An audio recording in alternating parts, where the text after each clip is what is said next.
두 얘기인데요. 국가인권위원회 국감 얘기와 글쎄요, 계속해서 의혹을 제기하고 있는 조직폭력배 연루설 얘기 하나씩 만나보겠습니다. 오늘은 국가인권위원회의 국정감사가 있었습니다. 야당은 이재명 후보를 거론하면서 형수 욕설이나 친형 강제 입원이 인권 침해 아니냐 송두환 국가인권위원장에게 따져 물었습니다. 화면부터 만나보겠습니다.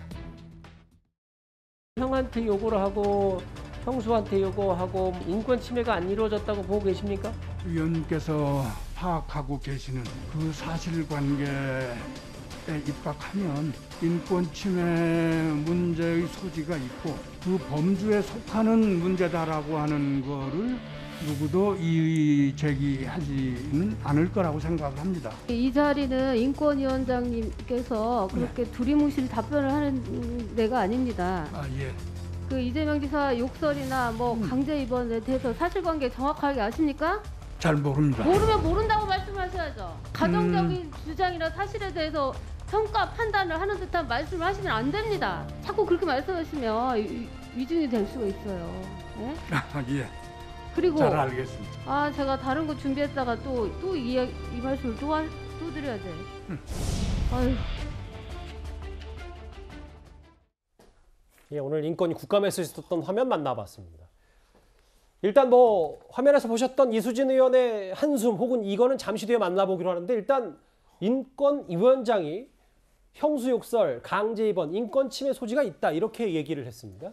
이거 제가 굳이 깊이 논평할 이유가 있나요?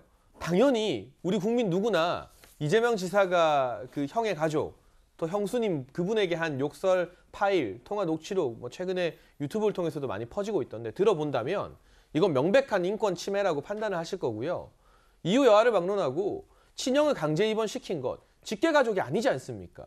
그 친형 되시는 돌아가신 분의 직계가족이 이 친형분의 어떤 병환으로 인해서 괴로움과 고통이 있어서 강제 입원을 신청했다면 또 모르되, 동생이 친형을 강제 입원시킨 건 일반적인 처사는 아니죠. 그 직계가족이 분명히 살아 계시는데도 말입니다. 그렇기 때문에 이 송두환 인권위원장 같은 경우는 아주 원론적인 차원에서 국민 상식과 눈높이에 입각해 형수 욕설과 강제 입원, 당연히 인권 침해 소지가 있다고 한 건데, 형수에게 입에 담지도 못할, 제가 만약 한 가지라도 흉내를 냈다가는 영원히 방송 출연 정지가 될 만한 그런 욕설을 하셨는데, 그 전후 사정을 따져가면서 그럴 만한 사정이 있기 때문에 이런 욕설은 해도 되고 인권 침해가 아니다라고 그러면 국가인권위원장이 말씀을 하셔야 되는 건가요?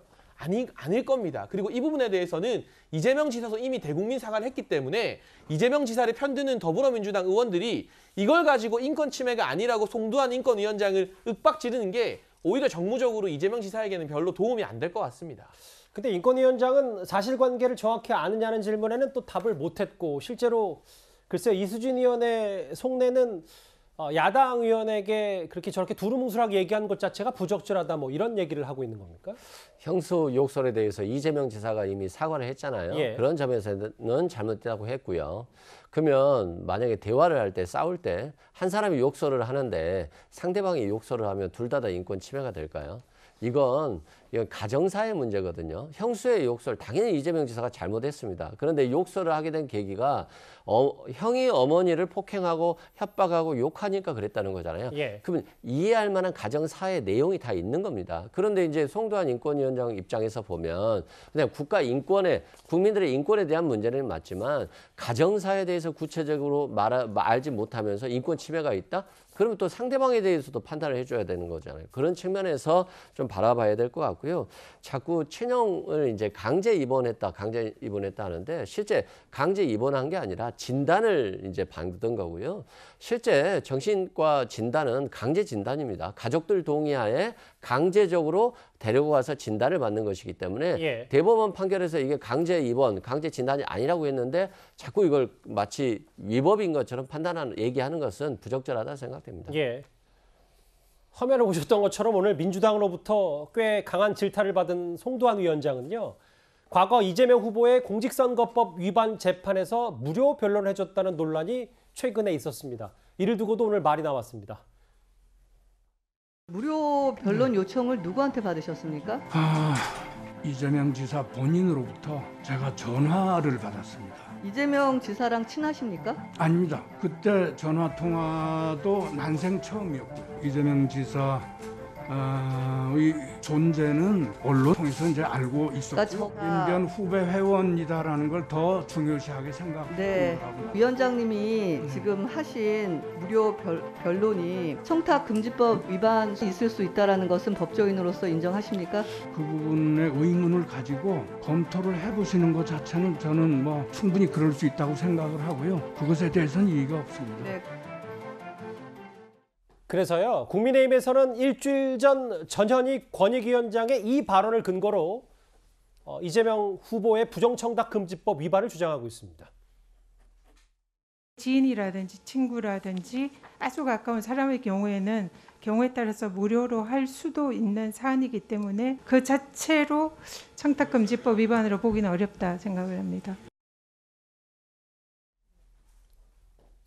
친분이 있으면 뭐 무료 변론도 가능하다는 게 지난주 전현희 위원장의 얘기였는데 친분은 전혀 없다. 무료 변론 요청했다. 송두환 인권위원장 오늘 이렇게 얘기를 했거든요. 그게 왜 그러냐면요. 부정청탁금지법에는요. 그 예외 사유가 있어요. 예외 조항이. 근데 거기에 이제 친분이 있느냐 없느냐가 되게 중요해집니다. 예. 친분이 있는 경우에 그 뭐 여러 가지 예외가 있어요. 친분이 있다라는 거. 근데 그런 경우에 그 어려운 처지에 있는 그 공직자에게 뭔가 했을 때 이런 거는 그 김영란법 위반이 아니다라는 그런 예외 사유가 있기 때문에 그 부분을 얘기하는 거예요. 그래서 아마도 이제 그 야당 측에서 그 송두환 위원장한테 어떻게 요청이 된 거냐, 그다음에 서로 친분이 있느냐 없느냐 이렇게 물어봤는데 예. 그 우리 송두환 위원장이 나 친분 전혀 없고 그냥 전화 받았다 이러니까 바로 그러면 김영란법 위반이 아니냐 무료 변론은 지금 이런 내용이거든요. 예. 그래서 이제 사실은 그 무료 변론이라는 게요.